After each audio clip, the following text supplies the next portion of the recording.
Dogs, डोगोज, purpose, woofer, friends, आप चाहे इन्हें जिस भी नाम से पुकारें, ये दुनिया के सबसे चहेते जानवरों में से एक हैं। लगभग 1/3 लोगों के पास कम से कम एक प्यारा डॉगी तो होता ही है। लेकिन हम में से अधिकांश ये नहीं जानते हैं कि उनके सोने का तरीका हमें उनके बारे में बहुत कुछ बता सकता है। और ये सिर्फ डॉगी नहीं, जिनके सोने के तरीके से हम सब कुछ जान सकते हैं। तो ले आइए अपने डॉग को और लगा लीजिए उसे गले, क्योंकि वक्त आ गया है ये जानने का कि आपके डॉग के सोने का तरीका उसके बारे में क्या बताता है। और साथ ही देखते हैं कुछ दूसरे जानवरों को जिनके सोने की आदतें एकदम से बवाल हैं भाई। डोजिक डॉग्स। दोस्तों, डॉग्स में अजीब तरह से सोने का एक अनोखा टैलेंट होता है। अगर आपके पास भी एक डॉग है तो हो सकता है कि आपने देखा हो कि वो अक्सर अपनी पीठ के बल सो जाते हैं और अपने पैरों को एक शराबी पागल की तरह ऊपर उठा लेते हैं। हालांकि ये पोजीशन बहुत ही अनकंफर्टेबल दिखती है, लेकिन असल में ये तो एक इशारा है कि आपका डॉग आराम महसूस कर रहा है।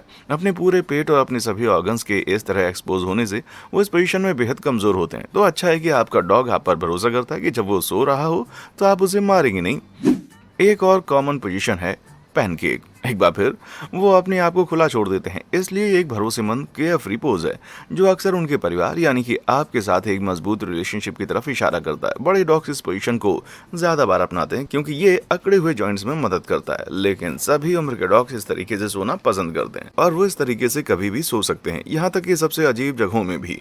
अगर आप इन्हें पोज में देखें तो आप उन पर नजर रखें, क्योंकि उन्हें नींद में इस तरह भागते देखना काफी मजेदार होता है।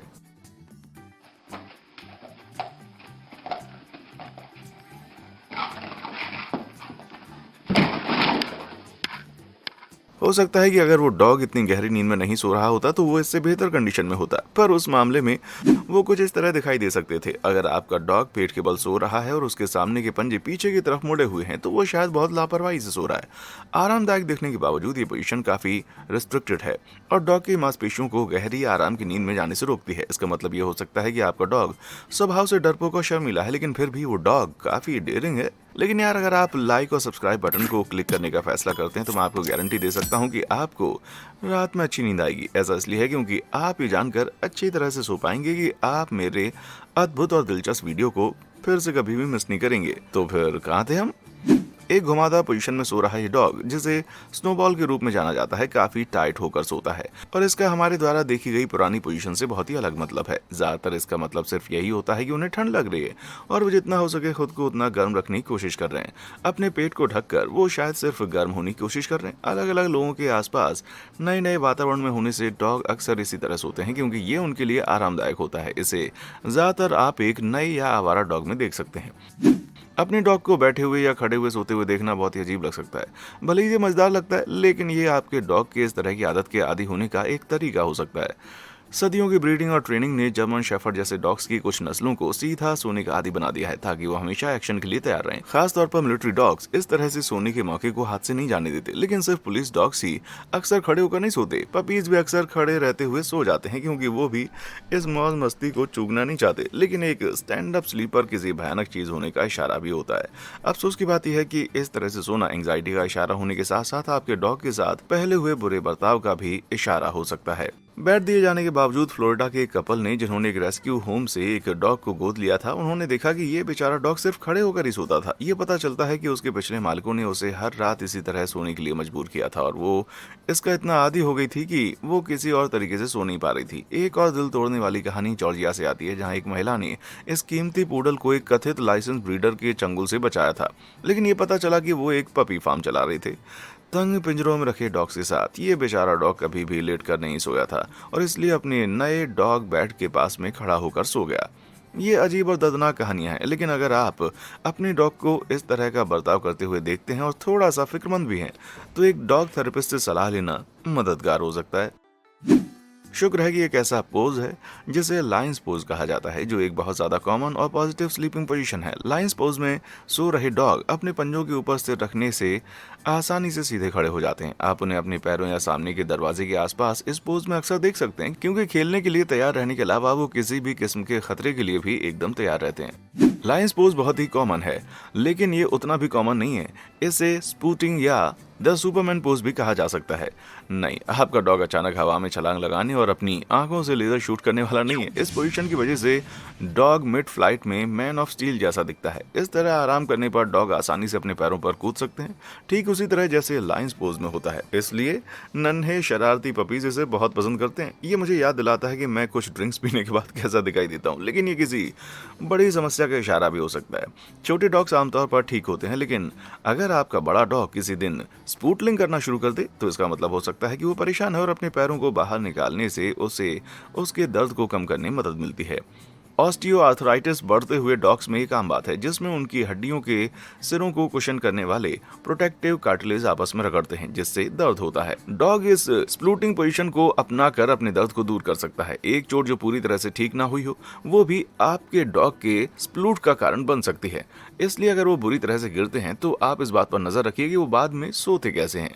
अगर आपके फ्रेंडली डॉग ने लगातार कुछ क्वालिटी स्प्लूट टाइम का मजा लिया है तो बहुत ज्यादा फिक्र मत कीजिए, वो शायद इसे पसंद करता है। वैसे मुझे भी पसंद है मेरे प्यारे दोस्त। हकीकत यह है कि खास तौर पर आपके लाडले डॉग के सोने के तरीके के आधार पर आपको ये पहचानने में बहुत मुश्किल होगी कि क्या उसके साथ कोई गड़बड़ है। डॉग्स अजीब पोजीशन में सो सकते हैं और अक्सर ऐसा करते भी हैं। अगर आपका डॉग स्प्लूटिंग कर रहा है तो वो बीमार हो सकता है, लेकिन ये भी मुमकिन है कि वो एक कंफर्टेबल पोजीशन के मजे ले रहा हो। और अगर आपको लगता है कि ये अजीब है तो इस क्रेजी डॉग पर एक नजर डालिए। इनफैक्ट आपका डॉग जितनी अजीब तरह से सोता है उसके ठीक होने की संभावना उतनी ज्यादा होती है। अगर आप उन्हें उनकी कमर के बल सोते हुए देखते हैं तो इसका मतलब है कि वो कंफर्टेबल है और शायद थोड़ा हॉट फील कर रहा है। भले ही वो हंसने लायक पोजीशन में सो रहे हो जिसके बारे में कल्पना भी नहीं की जा सकती। मेरा मतलब है कि ये तो बिल्कुल मेरे दादाजी की तरह सोते हुए दिखाई दे रहा है। अपने पेट को एक्सपोज करना ना सिर्फ भरोसा करने का इशारा है, बल्कि डॉग्स के लिए खुद को ठंडा करने का एक शानदार तरीका भी है, क्योंकि उनका पेट उनके शरीर का सबसे कम फर वाला हिस्सा होता है। फिलीपींस की एक बेहद अजीब शहतजू जिसे पैनिंगिंग कहा जाता है, उसे अपनी पीठ के बल सोना बहुत ज्यादा पसंद है और ये उसके सोने का एकमात्र तरीका है, बिल्कुल एक अपोजिट स्प्लूट की तरह। लेकिन पैनिंगिंग को नैप टाइम स्नगल भी बहुत ज्यादा पसंद है, जो एक और इशारा है कि आपका डॉग खुश और हेल्दी है। पपीज जो आपके दूसरे पेट्स के साथ कंफर्टेबल हैं दिखाते हैं कि वो जिसके साथ भी छेड़छाड़ कर रहे हैं उनके करीब महसूस करते हैं और उनके साथ थोड़ा क्वालिटी टाइम बिताना चाहते हैं। बेशक इसका मतलब ये भी हो सकता है कि वो थोड़ा वार्म फील करने के लिए आपका इस्तेमाल कर रहे हैं। बहुत चालाक हैं डॉग्स। लेकिन अगर आप देखते हैं कि आपका डॉग घर के शांत कोनों में या फर्नीचर के नीचे आपसे दूर रहता है तो ये एक बुरा इशारा हो सकता है। डॉग जब डरते हैं या घबराते हैं तो अक्सर छुप जाते हैं, ठीक वैसे ही जैसे इंसान करते हैं। माहौल में तनावपूर्ण बदलाव जैसे नया घर या आतिशबाजी होना आमतौर पर इसके लिए जिम्मेदार होते हैं। लेकिन अगर आप माहौल में कोई खास बदलाव नहीं देखते हैं तो हो सकता है कि आपका डॉग बीमार होने के कारण छुप रहा हो। ऐसे मामले में उसे एक वेटनरी डॉक्टर के पास ले जाना ठीक रहेगा। तो कुल मिलाकर डॉग को सिर्फ एक ही वजह से इंसान का सबसे अच्छा दोस्त माना जाता है, क्योंकि हम उन्हें प्यार करते हैं और वो हमें। लेकिन डॉग इकलौते ऐसे जानवर नहीं हैं जिनके बारे में हम उनके सोने की आदतों से बहुत कुछ जान सकते हैं। कॉन्ग्ड आउट किटीज। दोस्तों, बिल्लियां सोने के लिए उतना बदनाम है कि कैटनैप शब्द इसी की वजह से बनाया गया, और ठीक ही तो है ये देखते हुए कि ये बिल्लियां हर रोज 20 घंटे तक सोने के लिए जानी जाती हैं। उनकी कई स्लीपिंग पोजीशन कुत्तों की तरह ही उनकी सच्चाई बताती हैं, लेकिन कुछ बड़े अंतर भी हैं। आपने शायद गौर किया होगा कि बिल्लियां खुद को छोटी जगहों में रखना पसंद करती हैं। वो चाहें तो खुद को किसी भी कोने में फिट कर सकती हैं और कभी कभी उनका नुकसान भी हो जाता है।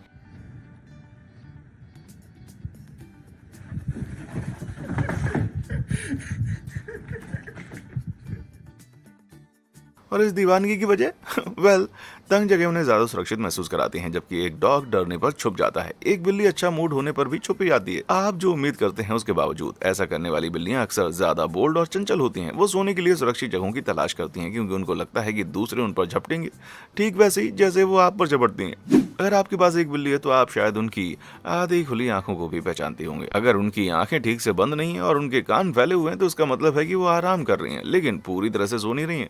अक्सर नए गोद लिए गए बिल्ली के बच्चे जो अपने माहौल में घुले मिले नहीं होते, वो ऐसा ही करते हैं। ये बर्ताव शिकार को पकड़ने के तरीके के रूप में विकसित हुआ है, जो उनके बहुत ही करीब आ जाते हैं, या ये खतरे से बच निकलने के लिए भी है, लगभग सिक्स्थ सेंस की तरह। तो फिक्र मत कीजिए, आपके कैट भयानक जहर दिखाई दे सकती है, लेकिन असल में वो हाई अलर्ट पर होती है।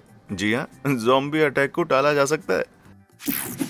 स्लीपी सी ऑटर्स। दोस्तों, शायद सी ऑटर्स आपके पालतू जानवर नहीं हो सकते हैं, लेकिन उनके सोने की एक बहुत ही प्यारी आदत होती है। वो अपने मोटे फर में फंसी हुई हवा की परत के कारण बेहद स्थिर हो जाते हैं, जिससे उन्हें लहरों पर ज्यादा आराम करने में मदद मिलती है। लेकिन सोते समय उनके बह जाने का खतरा बना होता है, तो इस समस्या को हल करने के लिए चालाक जानवर खुद को माइक्रो एल्गी में लपेट लेते हैं, जो उन्हें समुद्र के तल से जोड़े रखता है और उन्हें दूर जाने से भी रोकता है। कभी कभी तो सैकड़ों तैरते हुए सी ऑटर्स को इस तरह से एक साथ सोते हुए देखा जा सकता है। लेकिन आप जानते ही हैं कि इससे भी प्यारी क्या चीज है, अगर आसपास कोई माइक्रो एल्गी नहीं होती है तो ये प्यारे छोटे जानवर एक दूसरे का हाथ पकड़ लेते हैं ताकि वो सोते समय अलग ना हों।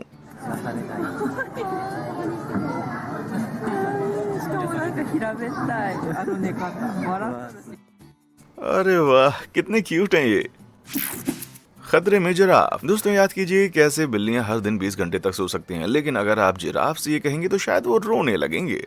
इसका कारण यह है कि जानवरों की दुनिया में लंबी गर्दन वाले इन ट्री मंचर्स को सबसे कम नींद की जरूरत होती है। उन्हें हर रात सिर्फ 30 मिनट जितनी नींद की जरूरत होती है। दुख की बात यह है कि उनके आसपास रहने वाले बहुत से जानवर जिराफ का शिकार करना पसंद करते हैं, क्योंकि वो अफ्रीका के विशाल खुले मैदानों में रहते हैं। इसलिए ज्यादा देर तक सोना उनके लिए जिंदगी या मौत का मामला होता है। अपने दर्दनाक अंत से बचने के लिए जिराफ एक बार में सिर्फ 30 मिनट के बजाय कुछ मिनटों के गैप में ही सोते हैं। हे भगवान, मुझे तो 1 घंटे में भी नींद नहीं आती है, 1 मिनट की तो बात छोड़ ही दीजिए। इसके अलावा उनके लंबे पैरों के कारण उन्हें बैठने के बाद उठने में काफी समय लगता है। इतना ही नहीं, अगर एक शेर उन्हें इस कमजोर हालत में देख ले तो बेचारे जिराफ को उस बड़ी बिल्ली का खाना बनने से पहले ही भागने का मौका नहीं मिल पाएगा। इसका सीधा सा मतलब यह है कि वो शायद ही कभी आराम करने की जहमत उठाते हैं। इसके बजाय वो मजबूती से सीधे खड़े होकर सोते हैं। वो कभी कभी बहुत ही लकी हो सकते हैं कि वो एक दूसरे की पीठ पर अपना सिर टिकाएं, क्योंकि ईमानदारी से ऐसा करने से बहुत कंफर्टेबल फील होता है। जब वो बच्चे होते हैं तो सच में सोने का मजा ले सकते हैं, क्योंकि सोते समय उनकी गर्दन मुड़ी हुई होती है और उनका सर उनके पैर से टिका होता है और उनकी माएँ शिकारियों पर नजर रखती हैं। लेकिन एक बार जब वो बड़े हो जाते हैं तो उनके ये मजे खत्म हो जाते हैं। तो जरा सोचिए कि 10 साल की उम्र तक आप बिस्तर पर सोए हैं, फिर एक दिन आपकी माँ आपसे कहती है कि आपको हर रात खड़े रहना शुरू करना है। यार मैं तो ये सोचकर ही परेशान हो रहा हूँ। Dreaming dolphin. दोस्तों अब तक हमने जितने भी जानवरों को देखा है उनमें से डॉल्फिन पानी के अंदर सांस नहीं ले सकती है, क्योंकि वो मैमल्स हैं। डॉल्फिन एकमात्र ऐसे जानवर हैं जिन्हें हमने पानी के अंदर रहते देखा तो है, तो वो बिना डूबे कैसे सो सकती है? इसका जवाब बड़ा अजीब है। जब सोने का समय होता है तो डॉल्फिन अपनी सांस रोक कर रखती है, लेकिन अपने दिमाग के सिर्फ आधे हिस्से को ही बंद करती है। जी हाँ, ये अपने दिमाग के एक हिस्से को जगाए रखने की शक्ति रखती है, जबकि दूसरे हिस्से को सुलाकर रखने की उनकी कॉन्शियस साइड की आंख खुली रहती है। इस अद्भुत घटना को यूनी हेमिस्फेरिक स्लीपिंग कहा जाता है। डॉल्फिन इस तरह से सोकर शिकारियों को रोक सकती है और ये भी जान सकती है कि उन्हें सांस लेने के लिए तैरकर पानी की सतह पर कब जाना है। लेकिन ये बिल्कुल रिलैक्सिंग नहीं लगता है ना? भले ही उन्हें सांस लेने के लिए हर 8 मिनट में ऊपर आना पड़ता है, फिर भी उनके दिमाग का जो हिस्सा सो रहा होता है उसे काफी आराम मिलता है। इतना ही नहीं, वो ये भी तय कर सकती हैं कि किस साइड को आराम दिया जाए। हैरानी की बात तो यह है कि ये चालाक जानवर अपने दिमाग के कॉन्शियस और अनकॉन्शियस हिस्सों का बारी बारी से इस्तेमाल करके पूरे 15 दिनों तक अलर्ट रह सकते हैं। तो यार, अगर आप इसे हराने की कोशिश करना चाहते हैं तो आपको बिना सोए the Lord of the rings के तीनों लंबे वर्जन को 31 बार देखना होगा। जी हाँ, जैसा कि मैंने सोचा था। आप इस चैलेंज के लिए तैयार हैं? शानदार फ्रिगेट बर्ड। दोस्तों सालों तक scientist the great frigate bird के हैरान करने वाले रहस्य को सुलझा नहीं सके। ये शानदार जानवर एक बार भी बिना नीचे आए लगातार 2 महीने तक हवा में रह सकते हैं। तो वो बड़े काले और नारंगी स्नोबॉल की तरह थक कर जमीन पर गिरने से बचते कैसे? रिसर्चर्स के एक ग्रुप ने गैलापागोस आइलैंड ग्रुप पर उनके घर से कुछ पक्षियों को पकड़ लिया और उनके दिमाग में मुझे नहीं पता कि मैं इसे सही ढंग से कह सकता हूँ या नहीं, इलेक्ट्रोएन्सेफलोग्राफ या EEG फिट कर दिए। ये स्मार्ट गैजेट इलेक्ट्रिकल एक्टिविटी को पढ़ सकते हैं और ये पता लगा सकते हैं कि कोई जानवर कब सो रहा है या जाग रहा है। हैरानी की बात यह है कि पक्षियों को उनके घर वापस छोड़ने के बाद रिसर्चर्स ने देखा कि असल में तो फ्रिगेट बर्ड उड़ते समय सोते हैं और उन्हें ऐसा करना पड़ता है क्योंकि पानी पर लंबा सफर करने के बावजूद वो तैर नहीं सकते। ये एक अच्छा डेवलपमेंट है। शुक्र है कि ये पक्षी अपने लंबे सफर को पूरा करने के लिए डॉल्फिन की तरह यूनी हेमिस्फेरिक स्लीप तकनीक का इस्तेमाल करते हैं। अपने दिमाग के आधे हिस्से को बंद करके और सिर्फ एक आंख को खुला रखकर वो एयर करंट्स के ऊपर की तरफ जा सकते हैं और दूसरे पक्षियों से टकराने से बच सकते हैं। अजीब बात यह है कि वो उड़ते समय पूरे दिन में सिर्फ 45 मिनट के लिए ऐसा कर सकते हैं और सिर्फ 10 सेकंड में ही सो जाते हैं। ये देखते हुए कि ये पक्षी जमीन पर 12 घंटे तक सोते हैं, ये बहुत ही अनबिलीवेबल है कि वो इसके 12वें हिस्से से भी कम समय में इस काम को कर सकते हैं। तो भाई, मैं तो इतनी कम नींद की वजह से ग्रेट फ्रिगेट बर्ड की बजाय एंग्री फ्रिगेट बर्ड बन जाऊंगा। द स्नेल सिलेब। दोस्तों स्नेल को बहुत ज्यादा स्लो होने के लिए जाना जाता है, लेकिन इजिप्ट के एक डेजर्ट स्नेल ने अपने लिए एक अलग ही नाम कमाया है, जो जानवरों की दुनिया में अजीब तरीके से सोने के लिए जाना जाता है। बहुत पहले मार्च 1846 में इजिप्ट से एक छोटा सा मामूली सा स्नेल लाया गया था और उसे ब्रिटिश म्यूजियम के नेचुरल हिस्ट्री कलेक्शन में जोड़ा गया था। मरा हुआ मानकर इसे एक बोर्ड से चिपका दिया गया और एक ग्लास डिस्प्ले केस के अंदर रखा गया, जहां ये 4 साल तक रहा। फिर मार्च 1850 में एक दिन म्यूजियम के क्यूरेटर ने डिस्प्ले कैबिनेट में गंदगी का एक अजीब सा धब्बा और कुछ चिपचिपी चीज देखी। वो क्यूरियस हो गया और उसने स्नेल को उसके केस से हटाकर पानी के एक छोटे से बाउल में डाल दिया। चमत्कारिक रूप से शेल के अंदर से 2 छोटे टेंटिकल्स निकले और उसके तुरंत बाद बाकी का शानदार मोलस्क बाहर आ गया। मरकर जी उठने वाले स्नेल के बारे में ये बात तेजी से फैल गई और ये एक सेलिब्रिटी बन गया। मेरा मतलब है कि इसका एक पोर्ट्रेट भी बनाया गया था, इसलिए जब स्नेल मरा तो लगभग ऐसा ही शोक मनाया गया था जैसे कि ये कोई इंसान हो। तो आखिर हुआ क्या था? वेल, 4 साल तक मरा हुआ समझे जाने के बावजूद स्नेल टॉरपोर की हालत में था, जो हाइबरनेशन के बराबर है लेकिन लंबे समय तक रहता है। उसके शरीर का तापमान गिर गया और उसका मेटाबॉलिक रेट भी स्लो हो गया, जिससे वो बिना खाना खाए या पानी पिए लंबे समय तक जिंदा रह सका। अगर डेजर्ट स्नेल को लंबे समय तक पानी ना मिले तो वो चाहे तो गहरी नींद में जा सकते हैं। जब उसे मीठे पानी में डुबाया गया होगा तो उस नन्हे स्नेल को ऐसा महसूस हुआ होगा कि ये अब तक का सबसे अच्छा स्पा डे था। यार, ये शायद उसकी जिंदगी का सबसे सुस्त एक्सपीरियंस था। अनोखा चमगादड़। दोस्तों, हम सभी बात बहुत अच्छे से जानते हैं कि चमगादड़ उल्टा सोते हैं। क्या आप मुझे बता सकते हैं कि क्यों? दरअसल ऐसा इसलिए है क्योंकि वो जमीन पर स्टैंडिंग पोजीशन में रहते हुए उड़ नहीं सकते, क्योंकि उनके पंख इतने मजबूत नहीं होते हैं। अगर वो मजबूत होते भी तो भी ये जानवर इतनी तेजी से नहीं दौड़ सकते कि वो किसी भी तरह स्पीड को बढ़ा सकें। उल्टा लटक कर जब वो गिरते हैं तो ग्रेविटी का इस्तेमाल करके खुद को एक्स्ट्रा पावर दे सकते हैं और हवा में ऊपर की तरफ बढ़ सकते हैं। ओके, तो इतना मुश्किल नहीं था। लेकिन देखते हुए ये कि चमगादड़ दिन में लगभग 19 घंटे तक सोते हैं, क्या आप जानते हैं कि वो इतने लंबे समय तक बिना गिरे उल्टा कैसे लटक कर रह सकते हैं? मुझे लगता है कि मैंने आपकी बात समझ ली है। ऐसा इसलिए क्योंकि चमगादड़ के पंजे ज्यादातर मसल्स के उलट काम करते हैं और उनके घुटने पीछे की तरफ होते हैं। इसका मतलब यह है कि जब वो सोते हैं तो उनके स्पेशल टेंडन पैर की उंगलियों और पंजों को पकड़ कर रखते हैं, जिससे वो लटक जाते हैं, जबकि उनके शरीर का वजन और ग्रेविटी उन्हें मजबूती से अपनी जगह पर रखता है। चमगादड़ को अपनी पकड़ छोड़ने और अपने घोंसले से उड़ने के लिए अपने पैर की मांसपेशियों को शारीरिक रूप से फैलाना पड़ता है, जिसका मतलब है कि उनकी गलती से भी गिरने की कोई संभावना नहीं होती। यही कारण है कि चमगादड़ उल्टा लटकना नहीं छोड़ते हैं। Protected parrot fish. दोस्तों, आप ये बात बहुत अच्छे से जानते हैं, जब आपको भयंकर सर्दी होती है तो सोना कितना मुश्किल हो जाता है। वेल, शायद अगली बार आपको अपने आप को ढेर सारे स्नोट से कवर करने की कोशिश करनी चाहिए। नहीं, ऐसा मत कीजिएगा। लेकिन ये एक ऐसी चीज है जो पैरेट फिश के लिए काम करती है। रीफ में रहने वाली इस मछली की कुछ प्रजातियों के पंखों में खास तरह का बलगम रिलीज करने वाली ग्रंथियां होती हैं। मछली इन पंखों का इस्तेमाल एक बड़ा बलगम से भरा बुलबुला बनाने के लिए करती हैं, जो रात को सोने से पहले उनके पूरे शरीर को घेर लेता है। लंबे समय तक साइंटिस्ट को ये पता नहीं था कि ये जायंट स्नोट बॉल क्या है। क्या आपको आइडिया कि ये क्या हो सकता है? ये पता चला है कि ये बुलबुला वास्तव में इन चीजों के खिलाफ एक तरह की ढाल के रूप में काम करता है। आप माने या ना माने, वो एलियंस नहीं है, वो असल में नथिड्स नाम के छोटे पानी के नीचे पाए जाने वाले पैरासाइट की एक प्रजाति है, जिसके लार्वा मछली के खून पर फीड करते हैं। जाहिर है पैरेट फिश उन्हें पसंद नहीं करती है। भले ही नेथिड्स हर समय कोरल रीफ में घूमते हैं, लेकिन दिन के दौरान कोई भी पैरेट फिश जो इन्फेक्ट हो जाती है पैरासाइट को निगलने के लिए साफ मछली की तलाश करती है। लेकिन रात के समय ये मछलियां ज्यादातर कमजोर होती हैं, या वो कमजोर होती अगर वो अपनी सुरक्षा के लिए अपनी सुपर म्यूकस शक्तियों का इस्तेमाल नहीं करती। स्नोट शील्ड न सिर्फ शारीरिक रूप से नेथिड्स को ब्लॉक करता है, बल्कि मछली की स्मेल को भी रोकता है, जिसका इस्तेमाल पैरासाइट उन्हें ट्रैक करने के लिए करते हैं, मच्छरदानी में एक छेद की तरह। यार, काश मेरे पास भी टैलेंट होता। दोस्तों, जब मैं सच में थक जाता हूं तो मुझे कुछ अजीब जगहों पर सोने के लिए जाना जाता है। बैकयार्ड से लेकर किचन के फर्श और अपनी माँ के बेड तक, हर जगह। लेकिन वॉलरस के मुकाबले में ये कुछ भी नहीं है। ये सेमी एक्वेटिक जानवर शायद पूरी दुनिया में सबसे शांति सोने वाला जानवर है।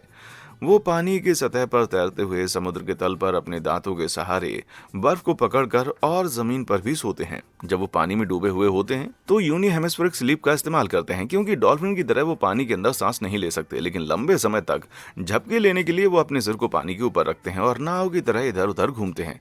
ये वॉलरस के ईसोफेगस के दोनों तरफ मौजूद फेरिंक्स पाउच या स्ट्रेचेबल स्किन पॉकेट्स के एक सेट द्वारा मुमकिन हो पाता है। भर जाने पर 13 गैलन तक हवा की क्षमता रखने वाले ये पाउच वॉलरस को बिना डूबे पानी में सीधा रखने में मदद करते हैं। इसके अलावा शिकारियों कमी के कारण वे आमतौर पर इस तरह पूरी तरह से सुरक्षित होते हैं। इसका मतलब है कि जब वो जमीन पर होते हैं तो वो बिना किसी परवाह के 19 घंटे तक आराम से सो सकते हैं। लेकिन ये मत सोचिए कि वो आलसी हैं, उन्हें सिर्फ इतना ही आराम चाहिए, क्योंकि वो कभी कभी लगभग 4 दिनों तक बिना रुके तैरते रहते हैं। नवंबर 2021 तक पूर्व ओलंपिक तैराक नील एजियस के पास बिना रुके सबसे लंबे समय तक लगातार तैरने का रिकॉर्ड है, जो कि सिर्फ 52 घंटे से थोड़ा ज्यादा है। ये बहुत ही इंप्रेसिव है, लेकिन ये अभी भी वॉलरस के रिकॉर्ड से 32 घंटे कम है। यार, मुझे यकीन है कि नील को उसे हराने की कोई जल्दी नहीं है। सन की वेल। दोस्तों 2008 में साइंटिस्ट की एक टीम एक नाव पर स्पर्म वेल की तलाश में थी जब उन्होंने एक बहुत ही अजीब नजारा देखा। पानी में रहने वाले मैमल्स का एक ग्रुप पानी की सतह के पास वर्टिकल पोजीशन में ऊपर की तरफ बढ़ रहा था, बहुत धीरे, लहरों से अलग, बहुत कुछ इन वेल्स की तरह जो कि 2020 में कैमरा में कैद हुई थी। खड़ी वेल के इस अजीब नजारे ने वेल के सोने के तरीके के बारे में हर किसी की सोच को बदल दिया था। वो यूनी हेमिस्फेरिक तरीके से हॉरिजॉन्टली या आड़ा सोती है। तो अब जब हम जानते हैं कि स्पर्म वेल भी बहुत अजीबोगरीब तरीके से सो सकती है, जब उन्हें नींद आती है तो वेल पहले अपने सिर को नीचे लेकर जाती है और गहरी नींद में चली जाती है। जब वो सो जाती है तो उनका सिर ऊपर आ जाता है क्योंकि वो उनके शरीर के बाकी हिस्सों की तुलना में ज्यादा बाइंड होता है, और फिर वो एक बार में 10 से 15 मिनट तक ऐसे ही बेहोश होकर तैरती रहती है। लेकिन जिराफ की तरह वो अपने दिन के सिर्फ 7% हिस्से में ही सो पाती है, लेकिन जिराफ के विपरीत वेल अपने शरीर के कारण लंबे समय तक नहीं सो सकती। हाँ, ये बात है कि वेल को अपने शरीर की गर्मी को बहुत ज्यादा खोने से बचाने के लिए लगभग लगातार चलते रहने की जरूरत होती है, इसलिए वो एक बार में कुछ मिनटों से ज्यादा नहीं सो सकती, नहीं तो उन्हें हाइपोथर्मिया होने का खतरा रहता है, और मैं गारंटी दे सकता हूँ कि ये बहुत ही बुरा होगा। तो दोस्तों फिलहाल के लिए मेरे बैड जोक्स यहीं पर खत्म होते। क्या आप किसी और जानवर की अजीब व गरीब सोने की आदत के बारे में जानते हैं, और क्या आपने रिसेंटली अपने पेट्स को किसी अजीब पोजीशन में सोते हुए देखा है? मुझे नीचे कमेंट सेक्शन में आकर बताएं, और हाँ, देखने के लिए शुक्रिया।